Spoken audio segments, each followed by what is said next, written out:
Առաջին, այս ընտրական գործընթացը ունի մի քանի աննախադեպ դրվագ։ Դա վարչական ռեսուրսի գրեիք չարաշահումն է,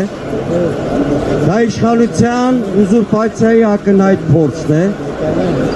գիշերվա ժամը 2-ին, երբ դեռևս հաշվարկված չէին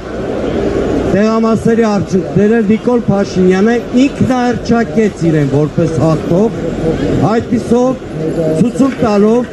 կենտրոնական ընտրական հանձնաժողովին եւ պետական մյուս մարմիններին։ Իսկ այն ինչ տեղի ունեցավ կենտրոնական ընտրական հանձնաժողովում, դա ստեյության պետական հեղաշրջում էր կենտրոնական ընտրական հանձնաժողովի միջոցով։ Այստեղ խնդիրը չի վերաբերում մի կուսակցության կամ մի քանի հազար ձայնի։ Մեր 60,000 քաղաքացիների ձայները անտեսվեցին։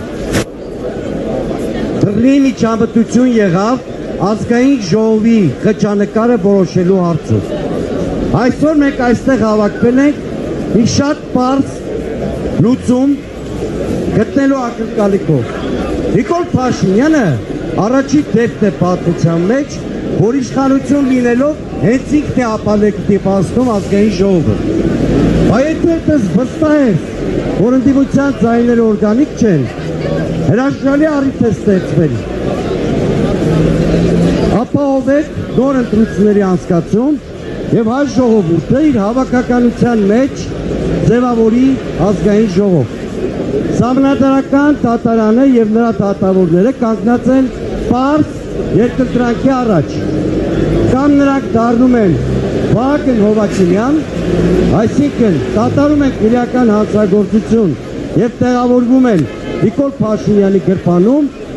կամ կանգնում են օրենքի եւ արդարադատության պաշտպանության դիրքերից։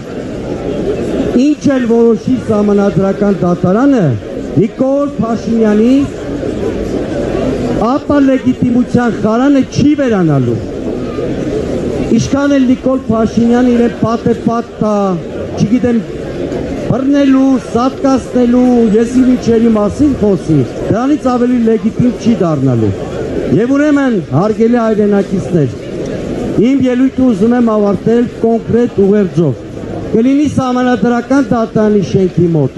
թե մեկ այլ վայրում, հայ ժողովուրդը այս ընտրական գործընթացի արդյունքում ունենալու է պատմական հաղթանակ։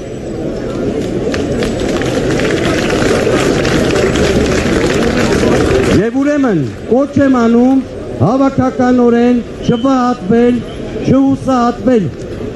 որևէ հաղթանակ հեշտ չի տրվում։ Միայն այն հանգամանքը, որ իբրև թե հաղթանակած իշխանությունը խուճապի մեջ է, խոսում է այն կարևոր առաքելության մասին, որ մենք հավաքականորեն արել ենք հունիսի 7-ին։ Մնում է մեզ հավաքականություն, վճռականություն, կամք